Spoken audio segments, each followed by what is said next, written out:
Halo, selamat datang di studio Visip UNS Podcast 11 bersama aku Alvina Putri dan kali ini aku nggak sendirian, ditemani sama Bu Rina, dosen Visip UNS yang membanggakan sekali.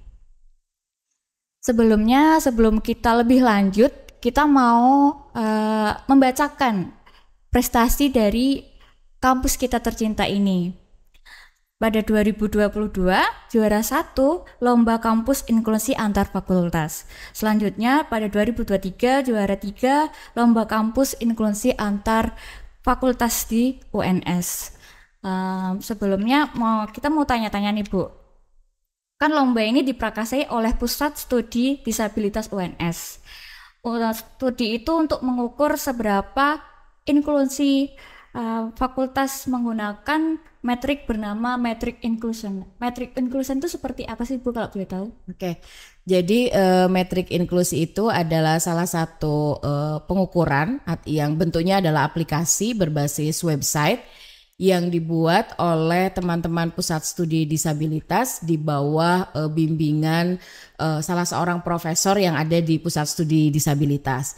Nah, beliau membuat aplikasi itu untuk mengukur seinklusif apa sih gitu ya sebuah perguruan tinggi. Jadi sebenarnya metrik ini digunakan untuk mengukur perguruan tinggi. Tetapi sebagai cara uji coba, maka kemudian metrik inklusi ini digunakan terlebih dahulu di UNS sebelum masuk ke perguruan tinggi lain untuk mengukur seberapa inklusif fakultas-fakultas atau unit-unit yang ada di UNS gitu ya. Jadi di dalam metrik ini digunakan beberapa indikator ya yang diukur mulai dari berapa banyak kebijakan inklusi yang dimiliki sama masing-masing fakultas, kemudian berapa banyak mahasiswa disabilitas yang kemudian ada di masing-masing fakultas, bagaimana dengan tingkat kelulusannya, kemudian bagaimana sarana prasarananya, dan kemudian yang terakhir adalah ada budaya inklusif nggak sih di masing-masing fakultas. Jadi metrik ini akan mengukur semacam itu. Nah, untuk mengukur ini digunakan tiga responden ya, tiga kelompok responden. Yang pertama adalah respondennya adalah mahasiswa. Mahasiswa di sini kita bagi dua, ada mahasiswa disabilitas dan ada mahasiswa non disabilitas. Nah, kenapa dua jenis mahasiswa ini kemudian kita gunakan? Karena yang paling paham seberapa inklusi atau enggaknya itu kan mahasiswa ya, terutama mahasiswa disabilitas. Sehingga kemudian mereka punya nanti poin untuk mengukurnya lebih tinggi daripada teman-teman yang mahasiswa bukan disabilitas. Nah, teman-teman yang mahasiswa bukan disabilitas, mereka akan diukur seberapa mereka sensitif terkait dengan persoalan-persoalan disabilitas. Jadi paham gak sih mereka disabilitas itu apa, ragamnya bagaimana, kemudian bagaimana mereka harus berperilaku terhadap teman-teman disabilitas, tahu gak sih budaya atau etikanya berteman atau berkawan dengan disabilitas gitu ya. Kemudian mereka mendukung nggak sih mereka ada di dalam fakultas ini, itu yang kaitannya sama mahasiswa. Kemudian dua responden golongan lainnya adalah dosen dan tenaga pendidik. Nah, dosen juga kemudian diberikan semacam kuesioner yang mengukur juga seberapa sensitif dosen tadi, karena kita juga bisa melihat mungkin ada dosen yang tidak paham juga kalau misalnya ada teman-teman kita yang tunarungu, misalnya mahasiswa tunarungu, terus cara ngajarnya gimana? Kemudian media pembelajarannya harus seperti apa, apalagi kalau ketemu sama teman-teman tunanetra gitu ya. Terus harus gimana? Apakah harus disajikan dengan tayangan yang sama atau kemudian dialihkan dengan model pembelajaran yang berbeda. Nah, itu dilihat untuk sisi dosen. Kemudian untuk teman-teman tendik itu juga sama, diukur seinklusif apa mereka terhadap persoalan disabilitas itu dengan bagaimana mereka melayani disabilitas gitu. Jadi pernah nggak melayani disabilitas? Tahu nggak disabilitas itu harus bagaimana? Kalau menemukan teman-teman disabilitas misalnya yang tunarungu, bagaimana cara berkomunikasinya? Nah, itu kemudian diukur dengan metrik inklusi tadi. Berarti UNS itu sebagai pioner ya menggunakan metrik tersebut. Iya, kalau sampai dengan saat ini meskipun beberapa universitas sudah mulai muncul juga pengukuran-pengukuran sejenis, tetapi setahu saya yang pertama kali menggunakan metrik inklusi di Indonesia adalah teman-teman dari UNS, terutama dari Pusat Studi Disabilitas. Iya. kan juga pasti ada fasilitas yang menunjang kan Bu. Apakah di FISIP UNS itu udah menyiapkan fasilitas tersebut? Oke, kalau kita bicara salah satu indikator dari metrik inklusi untuk mengukur inklusivitas di fakultas, betul salah satunya adalah Sarpras ya. Sarana prasarananya gimana? Kita mendapatkan nilai paling tinggi se-universitas untuk masalah Sarpras. Jadi kalau dibandingin ada beberapa indikator tuh mulai kebijakan, kemudian kelulusan, kemudian Sarpras sama budaya, nilai tertinggi kita ada di Sarpras. Artinya apa? Artinya kita memang sudah memiliki sarana prasarana yang dibutuhkan oleh teman-teman disabilitas. Mau Bu Rina sampaikan bahwa di FISIP itu kita punya 2 ragam disabilitas. Yang pertama adalah mahasiswa dengan tunarungu, itu ada di teman-teman sosiologi. Kemudian ada mahasiswa dengan disabilitas daksa, ya fisik kita sebutnya ya, itu ada di teman-teman komunikasi. Nah, dulu juga kita pernah punya mahasiswa yang disabilitas tunarungu juga di tahun sebelumnya, tetapi karena sesuatu hal mereka kemudian berpindah dari FISIP karena tadi persoalan akses yang mereka terlalu jauh, tidak bisa didampingi dan lain sebagainya. Nah, bukan karena FISIP-nya gitu ya, tapi karena tadi ada sesuatu hal terkait dengan aksesibilitas mereka di luar daerah. Nah, kalau bilang sarana prasarananya, FISIP sudah memenuhi hampir 100%. Yang belum kita miliki itu cuma 2. Yang pertama adalah huruf braille di masing-masing. Kalau kita mau bilang jeleknya dulu ya, ini biar kedengeran sama pemangku kepentingan, biar dianggarkan gitu ya. Benar. Jadi yang belum kita miliki itu, dan itu juga jadi temuan kemarin audit mutu internal adalah terkait dengan huruf braille. Jadi kita belum menggunakan, misalnya kita masuk ke ruang ICT. Nah, huruf braille-nya gimana? Nah, itu seperti apa? Nah, itu belum muncul. Kita yang belum punya. Bukan cuma kita, tapi hampir semua fakultas tidak memiliki huruf braille pada masing-masing penamaan gitu ya. Kemudian yang lainnya itu kita sudah terpenuhi. Misalnya mulai dari kamar mandi, ya hampir seluruh kamar mandi yang ada di FISIP di setiap lantai maupun di setiap gedung pasti kemudian sebelahnya itu ada untuk disabilitas ya, lengkap dengan tadi pegangan, remnya, kemudian semuanya toiletnya duduk, kemudian luasannya juga cukup luas sehingga kemudian teman-teman yang pakai kursi roda itu bisa puter, itu ya bisa puter. Kemudian kita juga punya jembatan yang menghubungkan antara satu gedung dengan gedung lain yang bisa diakses sama teman-teman disabilitas fisik karena kita kan punya mahasiswa disabilitas fisik tuh. Nah, kemudian kita juga punya lift. Ini kelebihan kita meskipun kita tidak memiliki bangunan yang terlalu tinggi, tetapi sudah kita punya 5 lantai dan FISIP sudah memberikan akses kepada teman-teman. Nggak cuman yang disabilitas fisik, tapi ini juga bisa digunakan oleh bapak ibu yang lansia ya, karena mereka persoalan, karena kan menjadi disabilitas itu juga persoalan umur ya. Semakin kita tua, semakin fisik kita sebenarnya menurun dan kemungkinan menjadi disabilitas itu akan menjadi tinggi. Maka FISIP sudah memfasilitasi supaya tidak terlalu capek untuk naik tangga gitu ya. Maka kemudian disediakan lift. Nah, lift ini kemudian dihubungkan dengan jembatan-jembatan antara satu gedung dengan gedung lainnya. Itu yang kedua kaitannya dengan jembatan, dengan lift. Kemudian kita juga punya koridor-koridor yang sudah dilengkapi dengan ram dan kemiringan yang maksimal untuk teman-teman kursi roda gitu ya, pengguna kursi roda. Karena banyak loh yang bikin ram tapi curam. Ya, itu malah jadi balik ya. Itu bisa jempalit istilahnya, bisa jungkir. Nah, di FISIP itu sudah sesuai.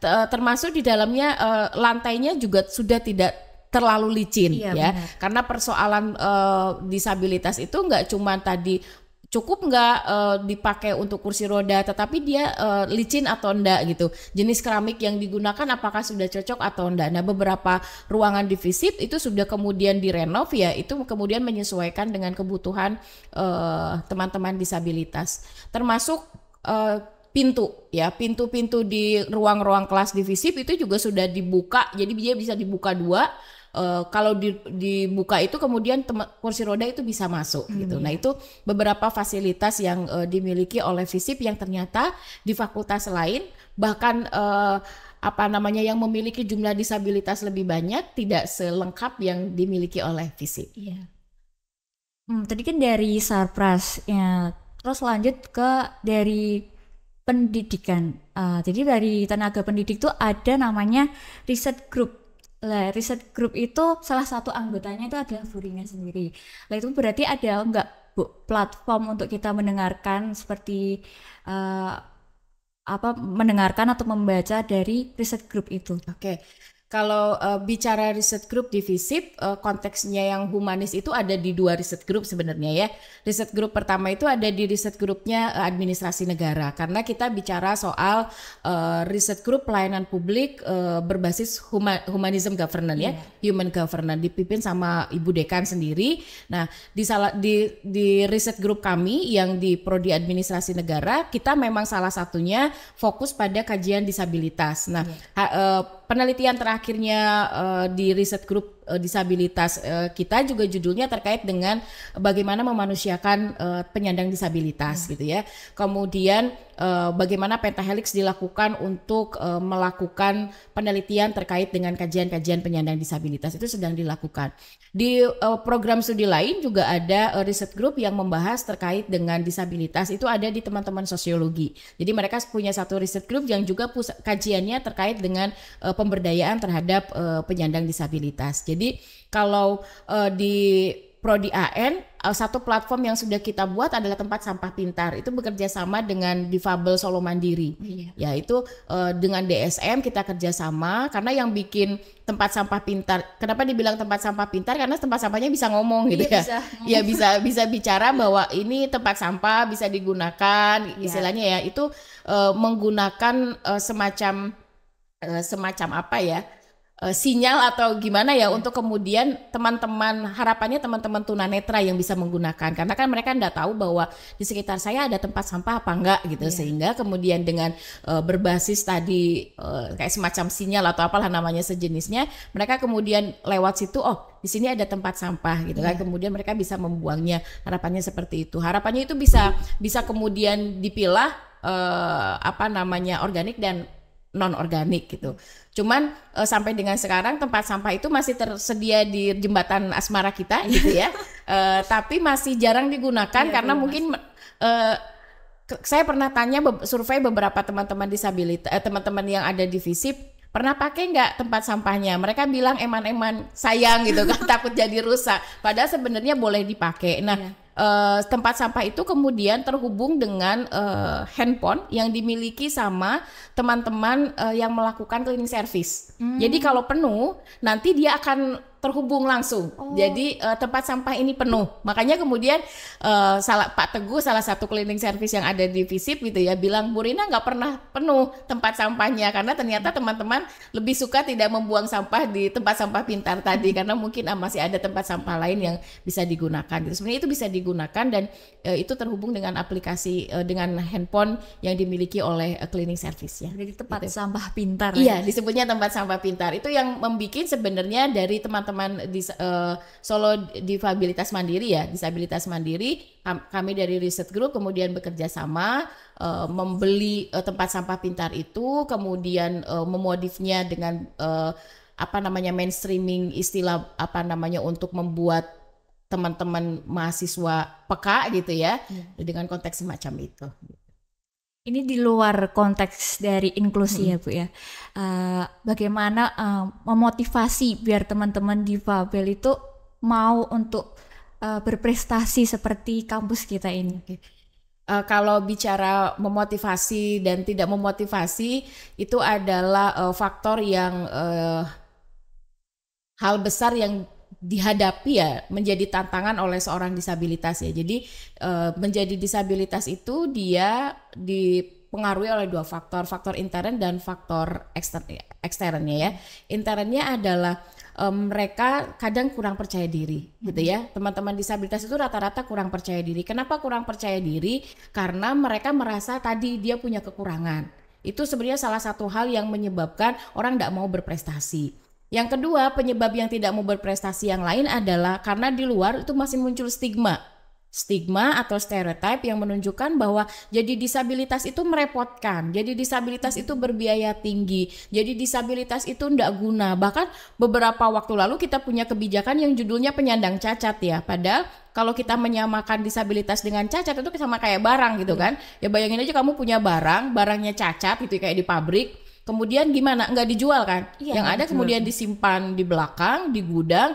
Kalau kemudian dia sudah banyak dijual murah, Iya. ya, itu yang terjadi gitu. Kalau kemudian di luaran sana orang menganggap bahwa disabilitas itu adalah sesuatu yang cacat. Nah, dua hal tadi yang kemudian menyebabkan seorang disabilitas menjadi tidak termotivasi. Nah, apa yang harus dilakukan? Berarti yang harus dirubah adalah satu dari disabilitasnya sendiri. Jadi yang harus dilakukan adalah tingkatkan kepercayaan diri gitu, perbaiki kapasitas gitu kan. Karena perlu diketahui nih, 60% dari disabilitas kita itu adalah berada pada usia produktif dan rata-rata mereka berada di masyarakat miskin. Yang nggak bisa sekolah, yang kemudian kesulitan ekonomi dan lain sebagainya. Maka kalau mau termotivasi, ayo bangkit kan begitu. Gimana caranya bangkit? Yang harus dilakukan adalah tadi tingkatkan kapasitas. Ayo sekolah. Kalau saya minta sama teman-teman disabilitas adalah mulai dari sekolah. Masukkan SLB, masukkan SD inklusi, SMP inklusi dan lain sebagainya. Karena sekolah akan merubah apa? Merubah mindset, merubah pola pikir supaya kita tidak dianggap tadi merepotkan orang lain. Minimal berpikir untuk diri kita sendiri, itu yang pertama. Yang kedua, cari sebanyak mungkin pelatihan keterampilan gitu ya, supaya kita memiliki kompetensi terkait dengan hal tertentu gitu. Karena saya yakin tidak ada yang diberikan Tuhan tidak ada manfaatnya gitu ya, sehingga kemudian itu yang harus dilakukan. Yang kedua, cara memotivasinya adalah jangan dilakukan pembiaran oleh lingkungan. Jadi harus disupport juga gitu, karena keberhasilan tertinggi dari seorang disabilitas itu adalah support system. Kalau keluarganya mendukung ya, contoh aja nih artis Putri Aryani ya, dia kan support banget tuh ya sama ibu bapaknya. Sejauh manapun lombanya, bagaimana bentuk lombanya, mereka disupport. Itu untuk teman-teman disabilitas yang memiliki support system yang baik itu akan mendukung. Nah, sayangnya adalah masih banyak keluarga kita yang bahkan menyembunyikan kalau anaknya disabilitas atas nama ini aib keluarga, atas nama mungkin ini hukuman dan lain sebagainya. Padahal itu tidak perlu dilakukan. Selanjutnya, karena kita dah lama nih berpodcast Ria bersama Bu Rina, kita cukupkan. Besok akan kita lanjut lagi. Ada pantun dari saya. Dari Irian Banyak Cendrawasih. Cakep. Roti mengembang diberi ragi. Cukup sekian, terima kasih. Semoga esok berjumpa lagi. Bye-bye. Oke, terima kasih.